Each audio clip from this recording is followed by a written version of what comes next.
O Jornal Nacional vai fazer nesta semana uma série de entrevistas com os principais candidatos à presidência. Hoje será a vez do candidato da coligação PPS-PTB-PDT, Ciro Gomes. Amanhã estará conosco o candidato Antony Garotinho, do PSB.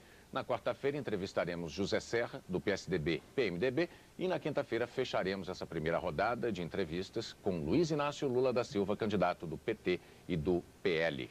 A ordem das entrevistas foi decidida em sorteio. Uma nova rodada no Jornal Nacional já está marcada para o fim de setembro. Os candidatos se comprometeram a não usar as entrevistas no todo ou em parte na propaganda eleitoral obrigatória na TV e nos pediram que registrássemos esse compromisso no ar. O tempo de cada entrevista aqui no Jornal Nacional será de 10 minutos, com tolerância máxima de 30 segundos. Se o candidato ultrapassar esse tempo, a entrevista será interrompida imediatamente, para não prejudicar os demais candidatos. Hoje a Rede Globo dá início à cobertura dessas eleições. Nós vamos privilegiar sempre o debate de ideias e a discussão de programas de governo. Aqui não se verá a troca de ofensas pessoais ou de acusações.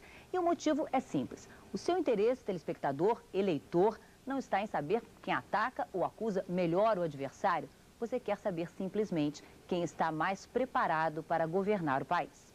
Boa noite, então. Vamos à nossa primeira entrevista. Boa noite, candidato da Frente Trabalhista, Ciro Gomes. Boa noite, Fátima. Boa noite, mano. Boa noite. O senhor está se candidatando a um cargo que vai exigir muito poder de negociação com vários setores, mas principalmente com o Congresso Nacional. Como é que o senhor pretende negociar e, ao mesmo tempo, controlar uma fama que o senhor tem de temperamento explosivo ou, como diz normalmente ou popularmente, a fama de pavio curto? Na verdade, isso é muito mais lenda. Eu já fui ministro da Fazenda, já administrei a economia brasileira numa fase crítica de implantação do Plano Real, já fui governador de um estado, que é o 8º estado brasileiro, já fui prefeito de Fortaleza, que é a 5ª maior cidade do Brasil, e todo mundo que fizer um mínimo de pesquisa vai ver que foram momentos de grande paz política. Eu acho que a chance do Brasil está em equilibrar bem uma relação de negociação com mobilização. Porque se você só negociar nos gabinetes fechados de Brasília, a tendência é que o presidente da República acabe refém dos interesses de um setor privilegiado, já organizado e ativo da sociedade brasileira. Se você fizer só o apelo populista às massas, você estará trazendo crises e tensões que não são boas para o país. Então a solução é equilibrar bem mobilização da sociedade, informar a sociedade com o respeito ao Congresso Nacional, que é onde está o santuário da democracia. O senhor sente no ambiente político e mesmo no empresariado brasileiro um clima receptivo a negociações com o senhor? O senhor não enxerga essa imagem que é atribuída ao senhor de uma pessoa de temperamento difícil, como disse a Fátima, o pavio curto? O senhor não enxerga isso nos comentários? Eu percebo, claro, que há aqui e ali, e na verdade se confunde um pouco pavio curto com uma certa afirmação. Eu sou um homem de convicções, é bem verdade. Eu sou indignado, não é? O Brasil tem hoje coisas que não dá para você, a não ser que você seja um verme, não é para ficar bancando o Lorde inglês, quando uma sociedade está com 11 milhões e 500 mil pessoas desempregadas, a violência desafia pela impunidade o próprio Estado de Direito Democrático, as epidemias medievais estão de volta, os salários encolhem a 11,5% em 12 meses, a indústria está numa queda livre, enfim, não faltam razões para que um brasileiro esteja indignado. O que eu tenho creio, a capacidade de passar da indignação para realizar soluções concretas. Negociando. Negociando, como é natural na democracia. O seu grupo político vai completar esse ano 16 anos no poder no estado do Ceará. E nesse período conquistou números muito expressivos, foram conquistas importantes. Eu tenho alguns números aqui, posso citar. A mortalidade infantil hoje é 1/3 do que era há 16 anos. Nós ganhamos o Prêmio Mundial das Nações Unidas. Exato. Os domicílios particulares com saneamento básico adequado, eles foram duplicados nesse período de 16 anos, o PIB do estado dobrou. No entanto, o Ceará ainda hoje tem o 5º maior índice de mortalidade infantil do Brasil, o analfabetismo é o 4º mais alto, há problemas. O índice de desenvolvimento humano é o 22º do Brasil. Isso depois de quase 16 anos. Como é que o senhor pretende cumprir todas as promessas que o senhor está fazendo nessa campanha de mudanças radicais da estrutura social brasileira num mandato de apenas 4 anos, candidato? Na verdade, não é o candidato que resolve todos os problemas. Eu não acredito em salvadores da pátria. O que nós precisamos é tomar o rumo certo. O que eu estou propondo ao Brasil não é um conjunto de promessas, é tomar um caminho por onde você começa a resolver os problemas, que é como nós fizemos no Ceará. Eu fui governador 4 anos apenas.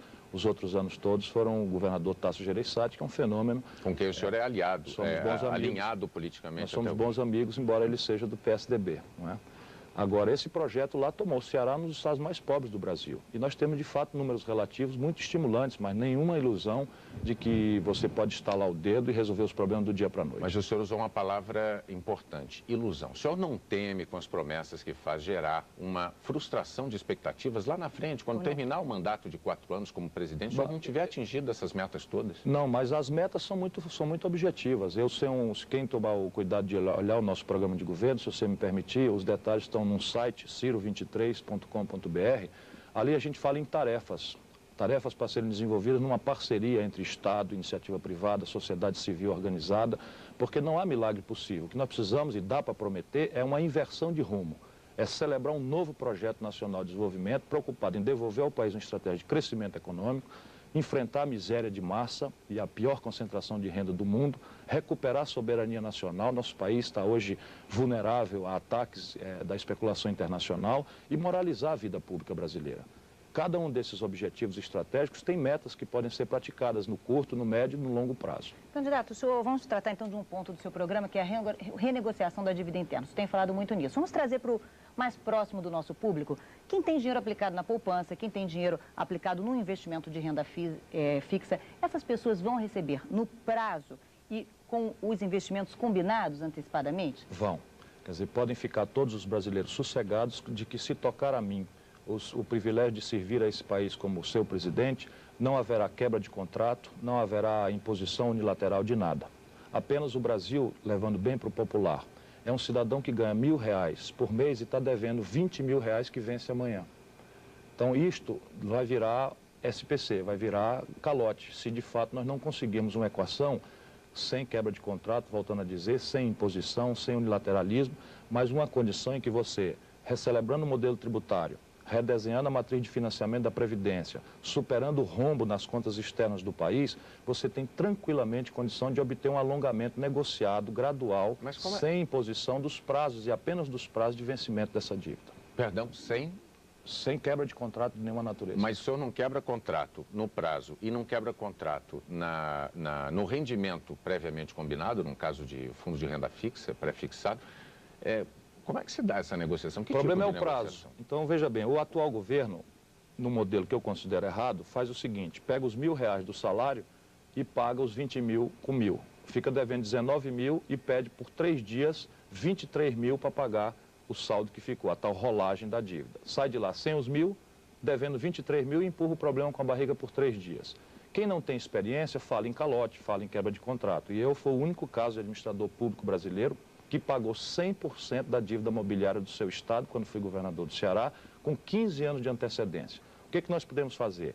Premiar voluntariamente o aplicador que queira alongar o prazo com a taxa de juros mais alta e tensionar também via mercado, sem qualquer tipo de aventura, a taxa de juros de curto prazo para mais baixo, de maneira que você estabelece uma diferença. Quem emprestar por mais longo prazo recebe um pouco mais de prêmio. Agora, o senhor há de compreender que quando se fala em renegociação, isso provoca arrepios em muita gente. Por isso que eu nunca falei a palavra renegociação. Mas ela está contida no seu discurso. Não é renegociação a palavra. Nós propomos um alongamento gradual e negociado dos prazos. Alongamento é um nome, digamos, mais... No mercado, o jargão é Asset Liability Management. Sim, aí nós chegamos a um ponto importante, que é técnico, mas é importante para o público telespectador eleitor.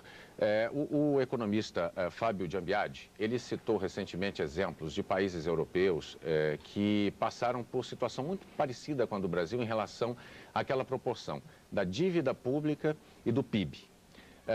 Ele cita como exemplo, além de Itália, Bélgica, ele cita como exemplo a Irlanda. A Irlanda tinha um caso até mais dramático do que o nosso. Proporcionalmente, era o dobro da dívida. A dívida em relação ao PIB era o dobro do nosso problema. O que fez a Irlanda e o que fizeram esses demais países? Eles investiram no chamado superávit primário. O superávit primário é aquilo, é o que toda dona de casa faz. Ela não pode gastar mais do que ela arrecada. Basicamente é isso. Então, esses países estão nesse esforço há muitos anos. Isso é básico. No caso da Irlanda, há 15 anos. Isso é básico. O Brasil... Mas se eles conseguiram driblar esse problema, e a dívida que era de 111% do PIB... caiu para 30% recentemente na Irlanda. Por que o Brasil não pode optar por esse caminho sem falar em alongamento das negociações? A questão de alongar o prazo é física. A questão básica é o seguinte, que o governo brasileiro atual encurtou de tal forma os prazos da dívida e está encurtando todo dia, que quando o próximo governo assumir, você simplesmente vai arrecadar com toda o superávit que você quiser imaginar, no mais generoso dos superávites, ainda assim fisicamente não é suficiente. Então você tem que evitar a inflação. Eu ajudei a fazer o Plano Real, tem um compromisso com a estabilidade. Você tem que evitar o calote. A única coisa que você pode fazer é o que o mercado conhece, Asset Liability Management, mas isso não é absolutamente central no nosso programa. O central no nosso programa é devolver ao país uma condição de crescer a economia, sem o que mesmo essa dívida não tem condição de ser administrada. E os empregos que a população precisa para poder trabalhar e a massa de salários. Para crescer a economia, a taxa de juros tem que cair. Para a taxa de juros cair, você precisa reformar o sistema tributário, refundar as bases do financiamento da Previdência, eliminar o rombo na conta externa e aí sim ter a condição objetiva para que a dívida não leve todas as energias que hoje faltam para a saúde, para a segurança, para a educação. Em relação à reforma tributária, o senhor tem falado também num imposto sobre o consumo supérfluo. O que seria isso? O que seria para a gente entender melhor? É uma o lista. consumo Nosso tempo está supérfluo? terminando, hein, Tá, candidato? claro. Vamos É lá. uma lista. A gente lista bebida, cigarro, cosmético, óbvio. Né? Mas até certo ponto, carro de passeio, tira táxi, que não devia pagar imposto nenhum, porque é o instrumento de trabalho. O resto você faz uma tributação maior, porque são produtos que não são de primeira necessidade. E nós podíamos cobrar no consumo dos mais ricos. Na ponta, isso, na hora de comprar. Isso já foi aplicado em algum outro país, esse tipo de... Você tem isso em alguns países da Europa, que tem uma tendência, e isso é um imposto muito justo. Porque ao invés de você cobrar na produção, atrapalhando a capacidade de exportar, de produzir, de gerar emprego, você cobra no consumo. Que países que o senhor poderia citar, candidato? Essa tendência de tributação progressiva do consumo está na Europa Ocidental inteira. Agora, só uma coisa, alguns tributaristas dizem que como a pessoa que ganha menos gasta quase tudo no consumo, quem ganha mais é que teria como gastar parte no consumo e poupar, esse imposto seria um pouco injusto. A cesta básica, os aluguéis e uma lista de medicamentos populares no meu projeto ficam sem imposto nenhum. Candidato, perdão, eu vou ter que interromper porque nós estamos terminando. O senhor não pode só encerrar 3 palavras de ordem do seu governo como presidente? Crescimento, distribuição de renda e moralização. Nós agradecemos a presença do candidato Ciro Gomes, da Frente Trabalhista. Lembrando que, na ordem estabelecida por sorteio, o entrevistado de amanhã é Antony Garotinho, do PSB. Uma boa noite para vocês, uma boa noite ao candidato. Boa noite, obrigado. Muito obrigado. Uma boa noite para vocês, até amanhã.